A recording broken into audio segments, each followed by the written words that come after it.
guided by the fighter mentor. There's something that looks like progress, but it might just be hiding a failure. You start something, you get excited, you change, you start something else, and before you know it, you have 10 paths open, and none of them has truly come to an end. The most dangerous part is that this doesn't feel like failure. It feels like movement. You're always doing something, always looking for an alternative, learning something new, changing your strategy. On the surface, it looks like progress. Inside, however, there may be nothing but a series of fresh starts that never allow enough time to build anything truly solid.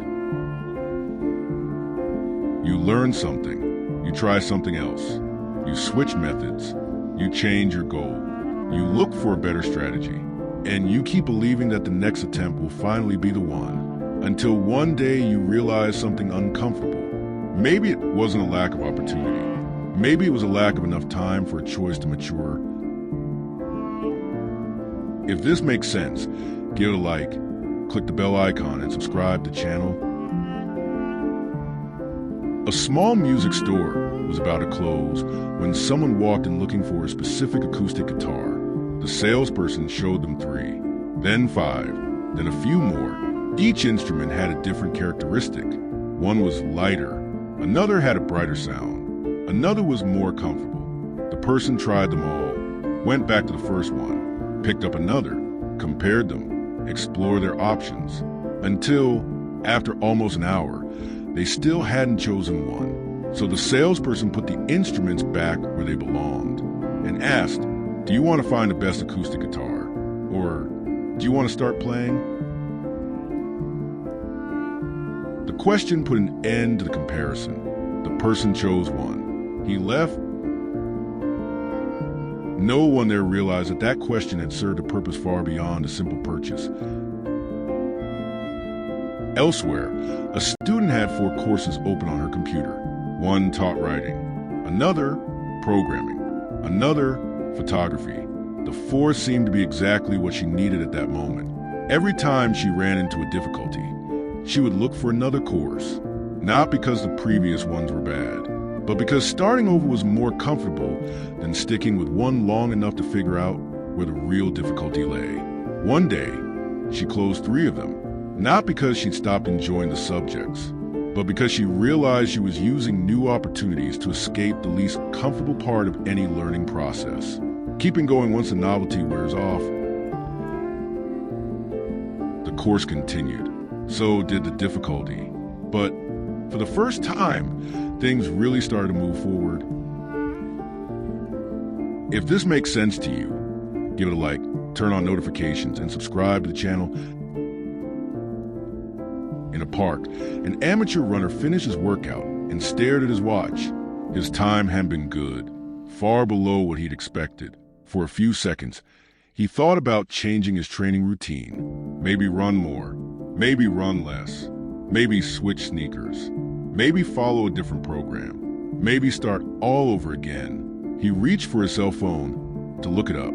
He stopped, he put away, and he went home sticking to the same training routine he'd been following. The next day, he ran again. It wasn't any better, nor the day after that, nor the day after that, but he kept going. A few weeks later, his time started to improve, just a little, almost imperceptibly, until one day he realized he was running faster without having changed practically anything.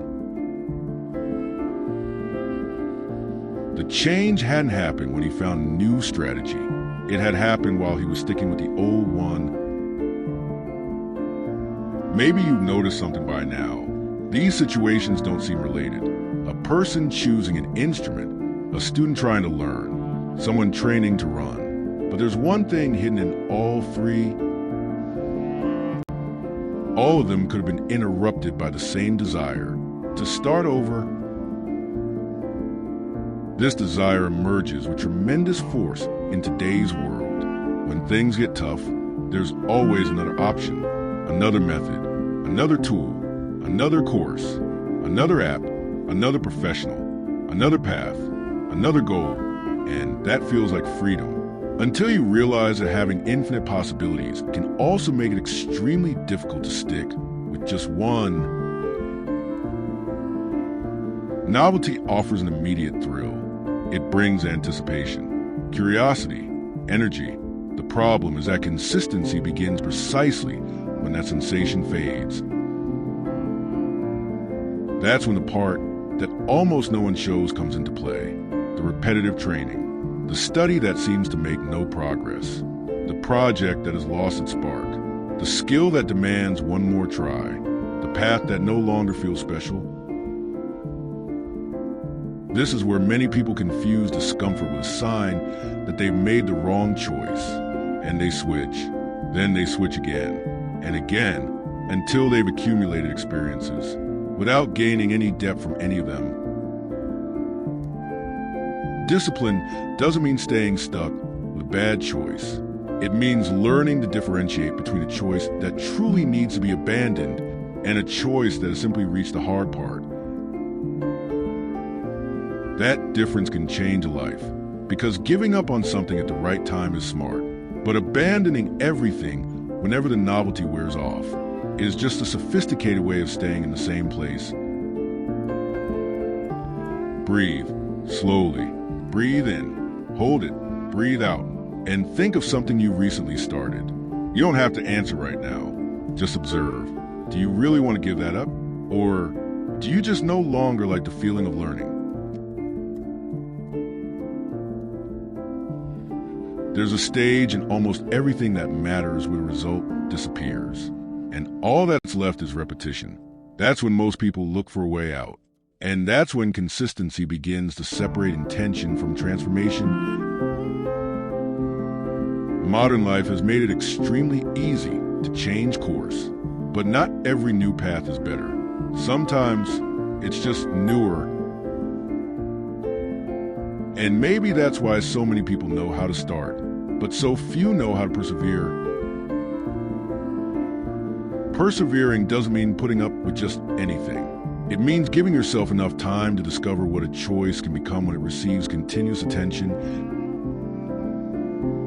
You don't have to finish everything you start, but you do need to stop abandoning what hasn't even had time to grow yet. Not every result is apparent from the start. Some things need to get past the phase where the novelty wears off, motivation wanes, and repetition starts to feel tedious. It's precisely at this point that you discover whether you were just excited or truly willing to build something. Because consistency isn't a prison. It's a renewed decision. Today you choose to keep going. Tomorrow you choose again. And after many small choices, what seemed like mere repetition begins to produce something that nothing new can deliver: depth. Perhaps the next step in your life isn't hidden in a new opportunity. Perhaps it lies in what you've already started, but haven't yet had the courage to stick with long enough. Not every path needs to be changed. Some just need time. Time to mature. Time to reveal what lies beyond the excitement. Time to turn repetition into skill.